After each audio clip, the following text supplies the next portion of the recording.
Good afternoon, everybody, and thank you for being here with us today. This is the first weekly press conference to be held to provide community updates and information.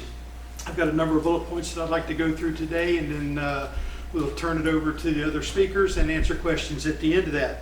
First and foremost, though, I'd like to thank all the municipalities, local law enforcement, fire rescue, county administration for their continued problem solving and consistent messaging so far through this COVID-19 event in the county. We are in touch every day, 7 days a week, with a conference call where all the city managers, the law enforcement chiefs for each one of the municipalities, and the sheriff are all on board at that call, and we discuss events that are going on in the community, how we're going to respond to those events, and make sure we're delivering consistent messaging across the board. Currently, we have 14 confirmed cases in the county and multiple patients that are currently in the testing pipeline. There are 2,900 confirmed cases statewide. The Cleveland Clinic has established a drive-through testing station at the hospital in Vero Beach, but you must first call to set up an appointment and talk to one of their healthcare practitioners. They will schedule a time for you to come in, and they're doing this under the guidelines of the Department of Health and the Centers for Disease Control. We have just released a situational report on all of our social media for the community, and those will be going out Monday, Wednesdays, and Fridays, and that contact information through Cleveland Clinic is on that report. Just to kind of give you an idea of the number of contacts and the number of calls that we're on a daily basis through our office in emergency services. Every morning at 7:45, we have a conference call with all the battalion chiefs, ongoing, offgoing with fire rescue, along with the Division of Forestry. A lot of people are asking us why are you including the Division of Forestry? We're becoming very dry in the west end of the county, and we want to make sure that our response posture for brush fires, if they start popping up, and we've had a few that haven't got too big yet, we'll make sure that our response posture is where it needs to be. We have statewide calls with the Florida Surgeon General, and the Department of Health, and ACA on a daily basis. Every day we also have a conference call statewide with the Emergency Management Office in Tallahassee and all emergency management coordinators throughout the state of Florida. There's a daily conference call with all county department heads, and we have a daily conference call and meeting with all of our emergency support functions partners that have actually stood up, and there's 4 of those. That would be law enforcement, fire rescue, food and water, and the Department of Health. And we talk daily, every day of the week. Once again, we'll be sending out, we send out daily situation reports to all of our cooperating agencies, so they're aware of what's going on, and each one of them is aware. We also we will be sending out a version of that product on Monday, Wednesdays, and Fridays, usually by mid-afternoon. We've started making adjustments to response posture and protocols for some law enforcement agencies, as well as with fire rescue, when we receive a potential COVID-19 case.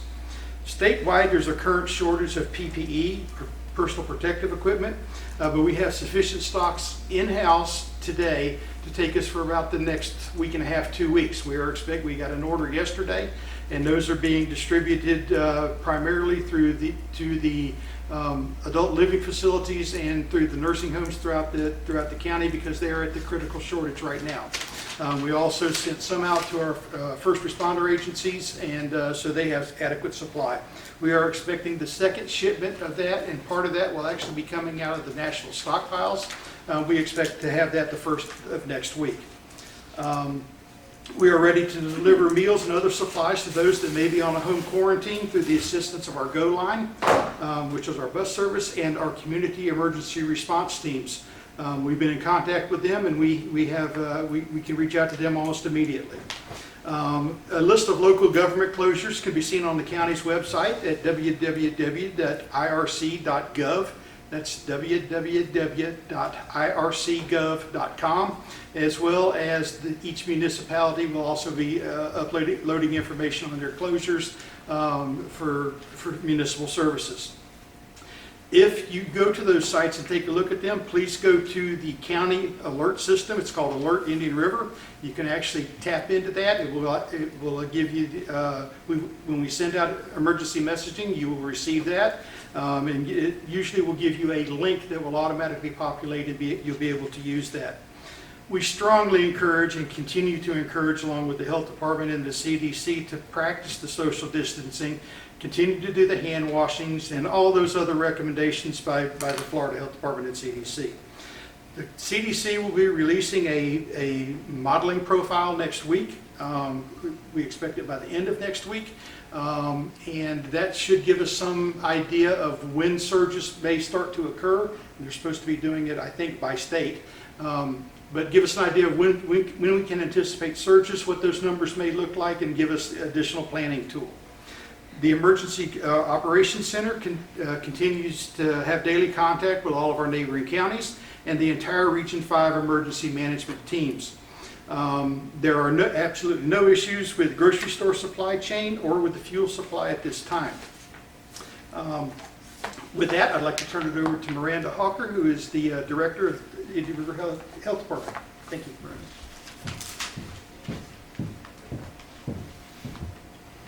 Thank you, Tad. As Tad had directed, the current number of cases is 14. 6 of these are travel related and 6 are not travel related. 2 of these cases are unknown and under investigation. Our hospitalized case has been released to home, and 9 of our cases are within the city, within Vero Beach.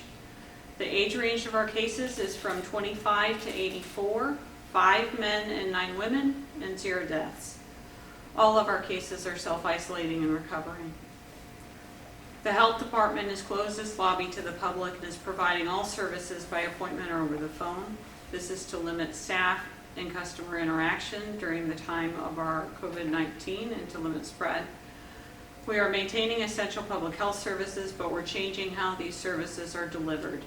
Our main telephone number is 772-794-7400, and departmental information is available on our website at Indian River, all one word, .floridahealth.gov.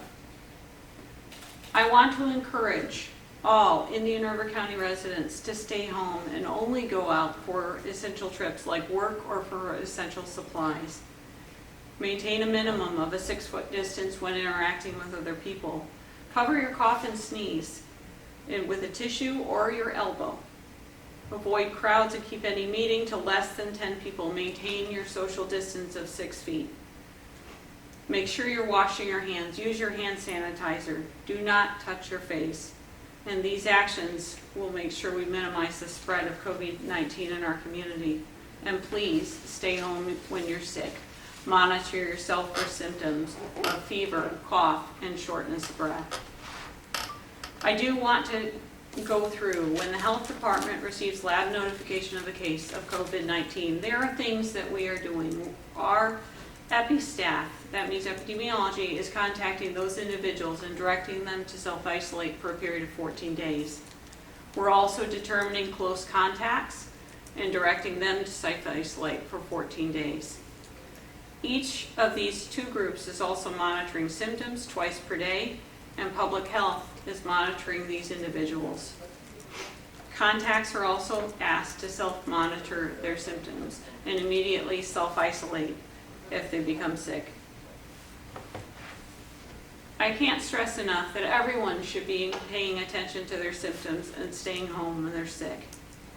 If you have symptoms of COVID-19, call your healthcare provider prior to coming into the office so they can evaluate you. If your healthcare provider determines testing is needing and you meet the screening criteria from the Department of Health, as Tad had mentioned, drive-through testing is available at Cleveland Clinic in Indian River. The health department is also providing testing on a limited basis for prioritized groups of hospitalized patients, long-term care facility residents, healthcare workers, and first responders, as identified through physicians or through the hospital. The State Surgeon General has issued a public health advisory directing that all individuals 65 and over and any individual with high-risk conditions to remain in their residence and take all measures to limit the risk of exposure to COVID-19.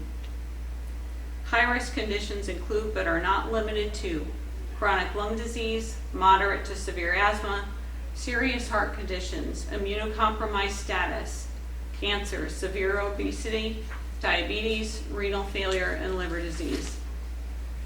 The State Surgeon General also addressed that business owners should look to allow telework of their employees and make every effort to reduce on-site workforce to 50% capacity where possible. So that means looking at flexible work schedules so you have less density within the workplace. So if you have, let's say, 70 employees, you want to try to get to the density of employees within your workplace to 35. By doing that, you're also complying with those measures of social distancing. And that's the strategy behind those directives. The Department of Health has established a local call center at 772-794-7411, and that's active Monday through Friday, 8 to 5. The State Department of Health call center is in place 24/7. That phone number is 1-866-779-6121. You can also email 24/7 at covid-19@flhealth.gov. And the dedicated website is www.flhealth.gov.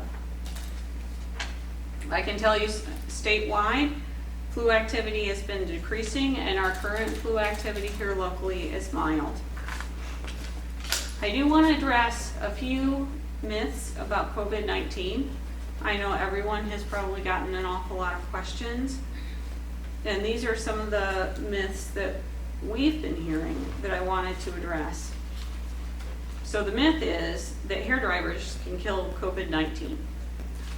So hot air is not going to prevent you from getting this virus. You could also burn yourself severely by holding a hot air dryer close to the skin. Another myth, as you can see by our case data, with our youngest case being 25 years old, only older people are at risk for COVID-19. Younger adults can also get infected, and that's something that we want people to remember. It's not nearly as often as those people who are older or with compromised immune systems like heart disease, lung disease, diabetes, but young adults in their 20s, 30s, and 40s should still be vigilant that they don't get this virus. And if we have less people getting sick, that means we're protecting our people who are most vulnerable. The next myth, spraying bleach on your body or drinking or gargling bleach, hand sanitizer, rubbing alcohol, or vinegar can prevent COVID-19. None of these recommendations protects you from getting COVID-19, and most of these practices are dangerous, even deadly. The best ways to protect yourself from COVID-19 is to wash your hands with soap and water, practice social distancing, and stay home whenever possible. And at this point, I'd like to introduce Corey Richter, who many of you know is the former deputy fire chief, but he has been hired with the health department to work with ESF8 and also be the liaison to our hospitals and fire rescue. Thank you. Name's Corey Richter. Just got hired to work with the health department, like Miranda said, to bridge the gap between fire rescue and the hospitals and the health department. So we've been working. I started Monday, and it's been a whirlwind week, getting everybody together. We've been talking every day with all the entities, and the communication between all the hospitals is helping both the hospitals be prepared, fire rescue be prepared, and we're all on the same page as to how to respond to potential COVID-19 patients and how to get them to the hospital safely for not only our personnel, fire rescue, health department, and for the hospital personnel. The hospitals themselves are equipped to handle this and have been preparing for quite a while. They're meeting regularly. Cleveland Clinic, Indian River Hospitals, instituted the incident command system internally, and so is Sebastian Hospital. They're preparing for this to potentially get worse, so they're ready. The hospital has enhanced their COVID-19 testing process and will provide more details at a later date. That's Cleveland Clinic, Indian River Hospital. So hopefully they'll get better testing. Right now, their drive-through testing location, as of yesterday at 5 o'clock, had taken 1,631 calls to their hotline. And 127 appointments scheduled, 128 COVID-19 tests have been performed. And that the phone number to call them to get screened to see whether you can come get tested is 772-226-4846. All right, so they, of course, like we've all said, and everybody should do, is the best way to prevent it is social distancing, washing your hands regularly, keep your hands away from your face and mouth and eyes when you've touched things that haven't been thoroughly cleaned, and regular hand washing and having the hand sanitizer, alcohol-based, to be able to clean your hands regularly. And then I'll turn it over to, who are we turning it over to? Back to you, Jason. Back to Jason Brown. Thank you, Jason. Thank you, Corey. Maintain our social distancing. Hello, everyone. I just want to make everyone aware that you can be assured that our number one priority is the health and safety of all of the residents and visitors of Indian River County. With this in mind, officials from all local governments within Indian River County, as Chief Stone mentioned before, including the City of Vero Beach, City of Sebastian, City of Fellsmere, Town of Orchid, and the Town of Indian River Shores, have been in constant contact with each other, and we're working around the clock to ensure the best possible response to prevent against the spread of COVID-19 in Indian River County and mitigate its effects on our community. I want to remind everyone that the county's Emergency Information Center is currently open and will continue to be open 7 days a week from 8 a.m. to 5 p.m. This is staffed with county employees who are available to answer your questions related to prevention measures, available healthcare facilities, travel guidance, and more. You can reach this line by calling 772-226-4000. As you can see here, the County Emergency Operations Center is also operating under what we call a virtual level 2 activation. Unlike during a hurricane, where the EOC is bustling with about 100 people, we're promoting telephonic participation as much as possible in order to limit the spread, the number of staff congregated in this facility at one time. With respect to county operations, in furtherance of our mission to keep everyone healthy and safe, we've restricted access or completely closed most county facilities, including our county administration building, which is now closed for in-person customer service activities in order to limit public interaction between customers and county staff. Additionally, the county shooting range and Sandridge Golf Course have been closed until further notice, along with the county beach access points and the City of Vero Beach access points.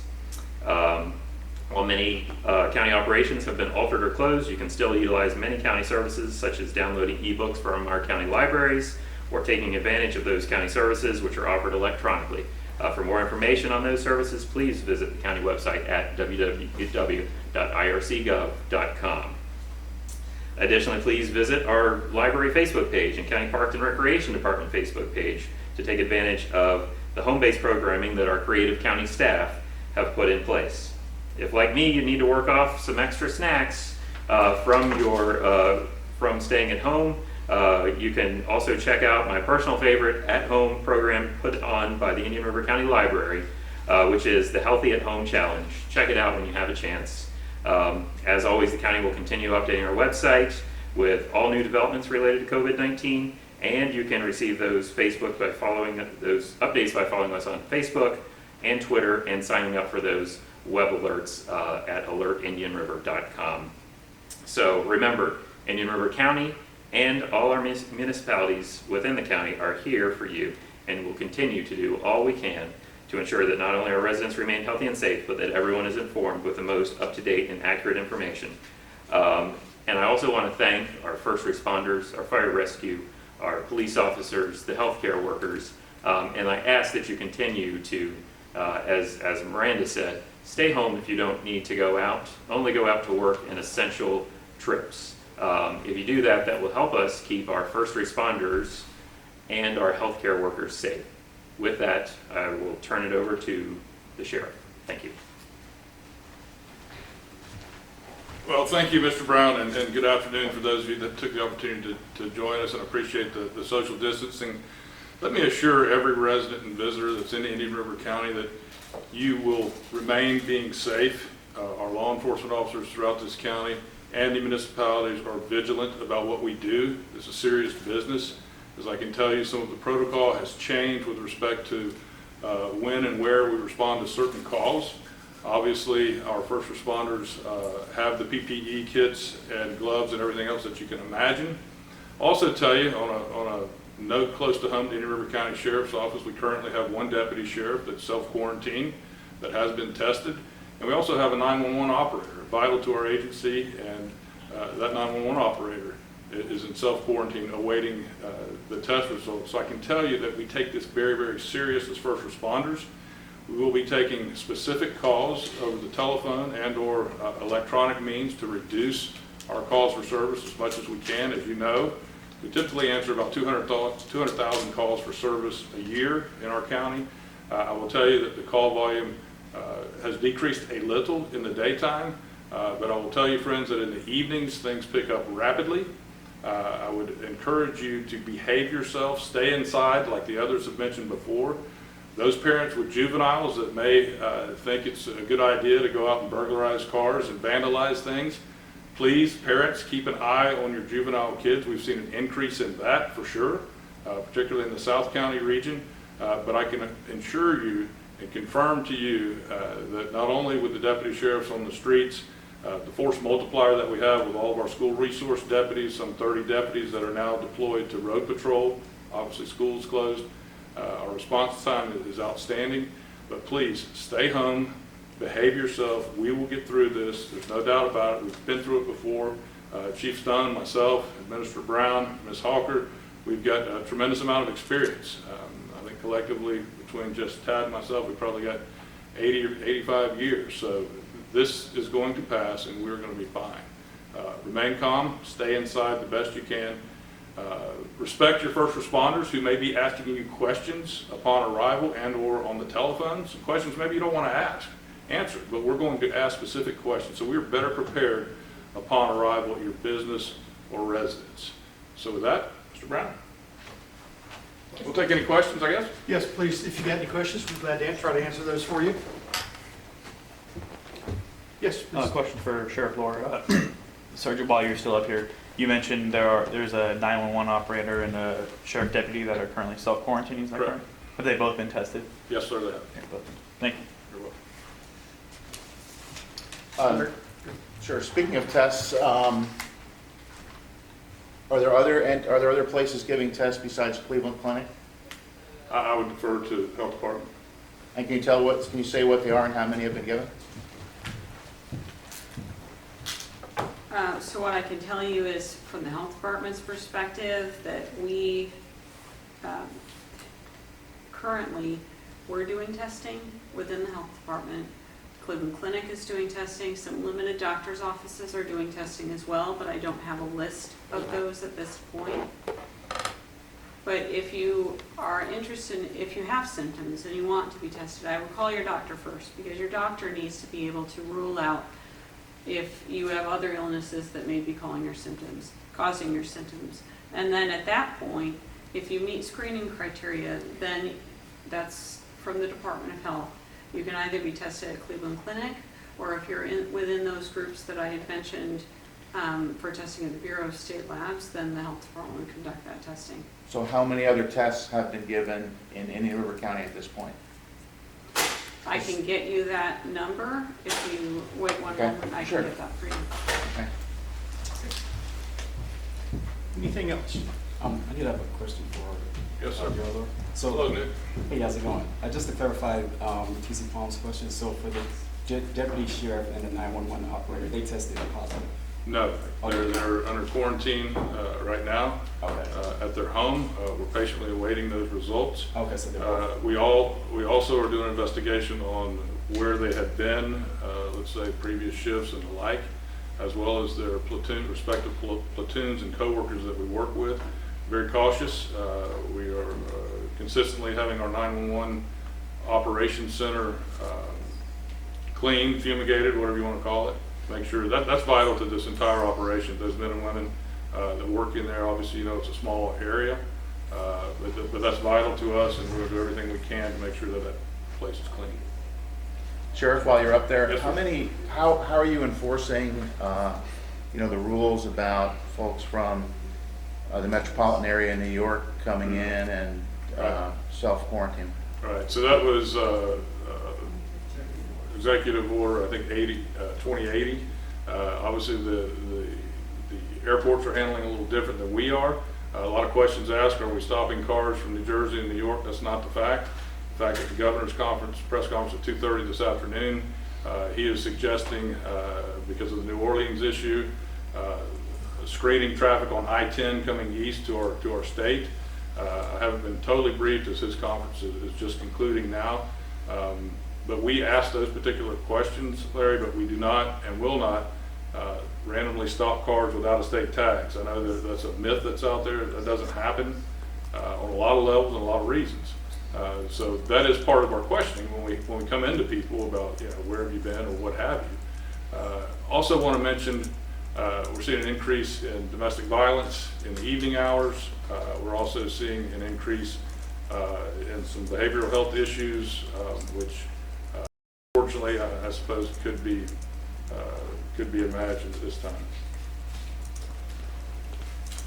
Any more? Yes. Nothing for Mrs. Hawker, actually, whenever she's available. I don't know. Brandon? Yeah. Mrs. Hawker, do we have a set figure on how many tests either have been ordered or within county lines right now? So what I can tell you is, at this point, and this is through the Bureau of Public Health Labs, so this is what's ordered through the state.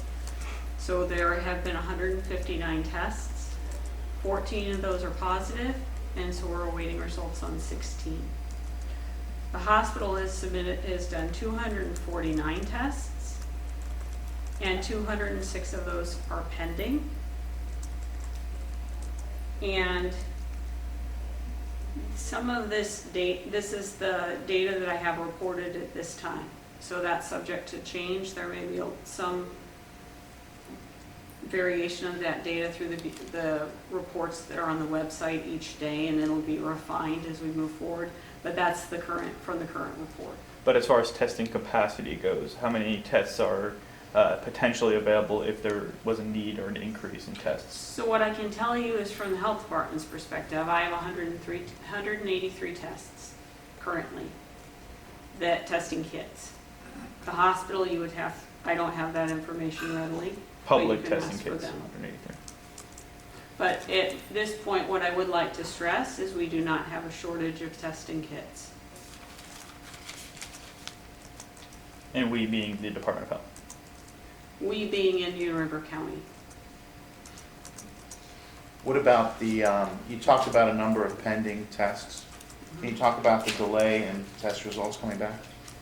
So what I can tell you from private commercial labs, that current timeline is about between 3 to 7 days from what I understand. The Bureau of Public Health Labs, which is the state's public health lab, that timeline is between 24 and 72 hours. And so those tests that are being sent to the public health lab are prioritized based on those groups that I had mentioned. So people who are in nursing homes or long-term care facilities, people who are first responders or healthcare workers, people who are hospitalized. Those tests are going to the Bureau of Public Health Labs. That's a more limited resource, but certainly any doctor is able to send a test to a commercial lab. Does that answer your question? I think so. Okay. Do you have any estimate as to where we are in this process in terms of, the timeline or the curve, that sort of thing? So as Chief Stone had mentioned, we're expecting the CDC to release some new modeling data next week. I can tell you that we are still, with all of the testing that's occurring, we'll get a more accurate picture of what's going on in our county. But I think what I want people to remember is that the actions that they take by staying home when they're sick, the actions they take by staying home except for essential trips, all of those things are going to help limit the spread within our community people washing their hands, being cognizant that you're not touching your eyes, nose, or mouth, all of those actions are going to keep us healthier. And so that is going to impact the number of cases that we see locally. So people, in other words, are you saying that people should be patient with this whole thing, that it could last longer, and the more we do, that will help sort of flatten the curve, I suppose? That's exactly the phrase, you've seen the phrase that's out there, that's absolutely right. We want to keep our curve from going sharply up and down.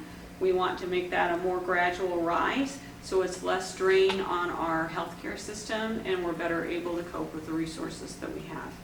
So as to an exact time, I do not have an exact estimate of time, although I do expect that we're going to be dealing with this for several months, and then we also, until there's a vaccine, because that's at the point that's about a year away for a vaccine. I haven't seen recent estimates and recent information on that, but we are going to be coping with COVID-19 for a while. Okay. You talked about there being several cases in Vero Beach in particular. I assume that includes some of the unincorporated county, well, obviously Vero Beach there. But what about in the North County? Is there any, Fellsmere, Sebastian, are you seeing any positive tests up there? So right now the state is reporting municipalities. So we have 9 cases within the city of Vero Beach.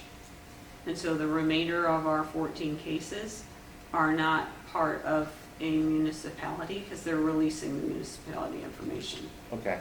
And just to confirm, when you said, did you say earlier that the one hospitalization had been released? Yes. Okay. So right now there shouldn't be any, to the best of your knowledge, the latest you heard, there weren't any hospitalizations? Currently, we don't have any COVID-19 cases hospitalized, and they're self-isolating and recovering at home. Thanks. So to clarify on a point you just made about municipalities, so does that mean, say there were a positive case, hypothetically, in, Fellsmere or somewhere, out there, is there no, data from the Department of Health that you're reporting on those cases, or is that data just not listed as a certain, region of the county? How does that work exactly? If we had cases within those municipalities, they'd be reported on that dashboard report for the Department of Health. Under the municipality, right? Yes, but what I do want people to remember, and I don't want people to feel safe just because they don't live in the city of Vero Beach, this is a virus that is transmitted from person to person. This is a virus that is transmitted by respiratory droplets.